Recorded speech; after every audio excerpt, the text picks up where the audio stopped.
तेजस्वी यादव आज से बिहार यात्रा पर निकलने वाले हैं। वाल्मीकि नगर से यात्रा शुरुआत हुई। किशनगंज में बिहार यात्रा का पहला चरण में पूरा करेंगे। कई चरणों में होने वाली यात्रा के मद्देनजर पार्टी के सभी जिला अध्यक्षों के साथ उन्होंने ताबड़तोड़ बैठकें की है। सभी प्रकोष्ठों के प्रमुख को यात्रा की तैयारियों के बारे में जरूरी निर्देश दिए हैं। यात्रा के दौरान होने वाली सभाओं में भीड़ जुटाने से लेकर यात्रा का मकसद विस्तार से समझाया है। राजद के लिए तेजस्वी की यात्रा इसलिए महत्वपूर्ण है कि अगले साल होने वाले विधानसभा चुनाव के मद्देनजर ये पार्टी का चुनाव अभियान है। तेजस्वी की यात्रा में अन्य मुद्दों के अलावा 5 प्रमुख मुद्दे शामिल किए गए हैं। राजद के रणनीतिकारों ने मुद्दों का ब्लूप्रिंट तैयार किया है। तेजस्वी यादव के निशाने पर मुख्यमंत्री नीतीश कुमार होंगे। उन्हें घेरने के लिए तेजस्वी बिहार को विशेष राज्य का दर्जा न मिल पाने को मुद्दा बनाया है।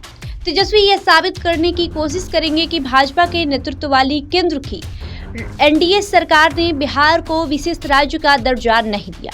इसके बावजूद नीतीश कुमार की पार्टी जदयू सरकार का न सिर्फ समर्थन कर रही है बल्कि सरकार में शामिल भी है।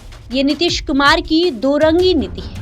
ये विशेष राज्य की मांग का सिर्फ दिखावा कर रहे हैं। सच ये है कि वे खुद ऐसा नहीं चाहते। वे लोगों को भरोसा दिलाएंगे कि बिहार में राजद के नेतृत्व में इंडिया ब्लॉक की सरकार बनी तो केंद्र से विशेष राज्य का दर्जा लेकर रहेंगे। साथ ही तेजस्वी आरक्षण के मुद्दे पर भी नीतीश कुमार को कटघरे में खड़ा करेंगे। वे लोगों को बताएंगे कि महागठबंधन की सरकार ने बिहार में जाति जनगणना कराई। आबादी के आंकड़ों के आधार पर आरक्षण की सीमा संशोधित कर 50% से बढ़ाकर 55% की केंद्र सरकार को इस संविधान की नवी अनुसूची में शामिल करने का अनुरोध पत्र भेजा।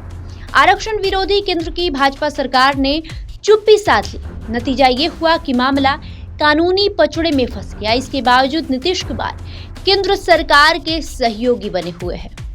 इससे नीतीश कुमार की मंशा पर संदेह होता है। उनकी मंशा साफ होती तो सहयोगी होने के नाते वे केंद्र सरकार पर दबाव बनाकर इसे नवी अनुसूची में जरूर शामिल कराते। तेजस्वी लोकसभा चुनाव की तरह अपनी यात्रा में ये बताने से नहीं चुकेंगे कि 2020 के विधानसभा चुनाव में नीतीश कुमार ने 10 लाख सरकारी नौकरी के उनके वादे को कैसे खिल्ली उड़ाई थी, पर राजद जब सरकार में शामिल हुआ तो कैसे धड़ाधड़ लोगों को सरकारी नौकरियां मिलने लगी।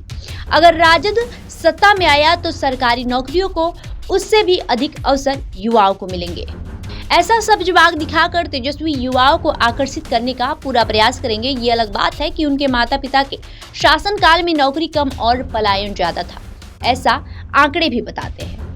भाजपा और जदयू के नेता लालू राबड़ी के शासन को जंगल राज बताने से कभी पीछे नहीं रहे। लोकसभा चुनाव के दौरान पीएम नरेंद्र मोदी और अमित शाह तो इसे तोते की तरह रटते रहे। नीतीश कुमार लगातार कहते रहे कि 2005 के पहले कैसे लोग अपने को असुरक्षित महसूस करते थे। उनके सत्ता में आने के बाद ही स्थिति में सुधार हुआ। तेजस्वी ने हाल के दिनों में बिहार में अपराध के आंकड़ों का जिस तरीके से बुलेटिन जारी करना शुरू किया है उससे साफ हो गया है कि जंगल राज की काट उन्होंने खोज निकाली है। लूट, हत्या और दुष्कर्म की घटनाओं का उल्लेख तो वे करेंगे ही, साथ ही वे भी बताने की कोशिश करेंगे कि क्राइम से समझौता न करने वाले नीतीश कुमार कैसे आनंद मोहन और अनंत सिंह जैसे बाहुबलियों की रिहाई के रास्ते बनाते रहे हैं। साथ ही अल्पसंख्यकों को लुभाने के लिए तेजस्वी को वक्फ संशोधन बिल का ताजा मुद्दा हाथ लग गया है। मुस्लिम कम्युनिटी इसके विरोध में है। अल्पसंख्यक हित की बात करने वाले नीतीश कुमार की पार्टी ने लोकसभा में इस बिल का खुलकर समर्थन किया है। तेजस्वी अल्पसंख्यक समुदाय को यह समझाने की कोशिश करेंगे कि नीतीश कुमार कैसे मुसलमानों के मुद्दे पर दोहरा मानदंड अपना रहे हैं। बहरहाल आपका इस खबर पे क्या कहना है हमें कमेंट करके जरूर बताएं। धन्यवाद।